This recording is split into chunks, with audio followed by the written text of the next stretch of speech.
মধ্যপ্রাচ্যের যুদ্ধে প্রাণ হারানোর ৮ দিন পর দেশে ফিরল সৌদি প্রবাসী মোশাররফের মরদেহ।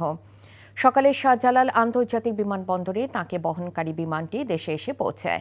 এ সময় পররাষ্ট্র প্রতিমন্ত্রী শামা ওবায়দ বলেন, মধ্যপ্রাচ্যে আটকে পড়া বাংলাদেশিরা ফিরতে চাইলে দেশে আনার ব্যবস্থা করবে সরকার। আর প্রবাসী কল্যাণমন্ত্রী আরিফুল হক চৌধুরী বলেছেন, স্বজন হারানো পরিবারের পাশে থাকবে সরকার। ইফতেখার রেজার রিপোর্ট। উন্নত জীবনের আশায় দেশ ছেড়ে ভিনদেশে পাড়ি জমিয়েছিলেন মোশাররফ হোসেন।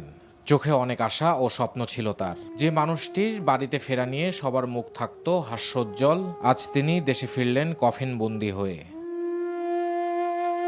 শাহজালাল আন্তর্জাতিক বিমানবন্দরে মোশাররফকে বহনকারী বিমানটি দেশের মাটিতে নামে সকালে।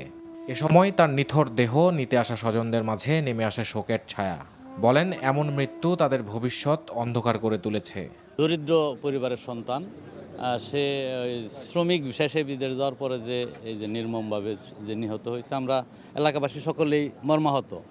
সন্তানের সুখে তারা কথা বলতে পারতেছে না, এবং তার মশারও একটা বোন আছে, খুবই মর্মাহত, তারা এখনও কথাবার্তা ঠিকমতো বলতে পারতেছে না। দরিদ্র ফ্যামিলি, তার দুইটা বাচ্চা আছে।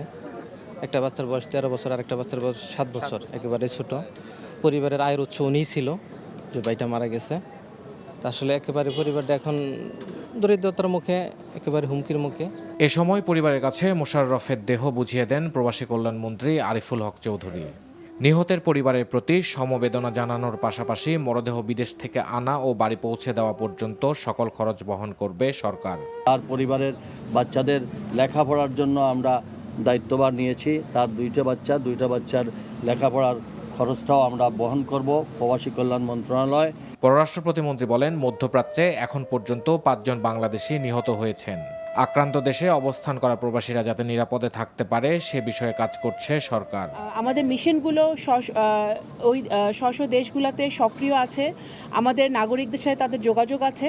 তারা যেন নিরাপত্তার সাথে ভালোভাবে তারা থাকতে পারে যুদ্ধ অবস্থায়, সেটা তারা পুঙ্খানুপুঙ্খভাবে দেখার চেষ্টা করছে।